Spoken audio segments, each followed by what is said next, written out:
അനു എന്നൊരു കൊച്ചുമിടുക്കിയുണ്ടായിരുന്നു. ഒരു ദിവസം സ്കൂളിൽ നിന്ന് മടങ്ങി വരുമ്പോൾ വഴിയരികിൽ നിന്നവൾക്ക് തിളങ്ങുന്ന ഒരു പേന കിട്ടി. അത് കാണാൻ നല്ല ഭംഗിയുണ്ടായിരുന്നു.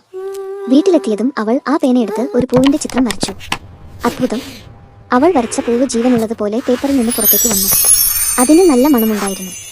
അനു സന്തോഷം കൊണ്ട് തുള്ളിച്ചാടി. അതൊരു മാന്ത്രിക പേനയായിരുന്നു.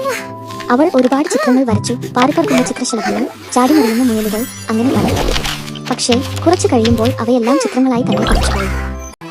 മീനു, എന്തു പറ്റി? എന്റെ പിറന്നാളിന് കിട്ടിയ പാവക്കുട്ടിയെ കാണാനില്ല. അത് കേട്ടപ്പോൾ അനുവിന് ഒരു ആശയം തോന്നി.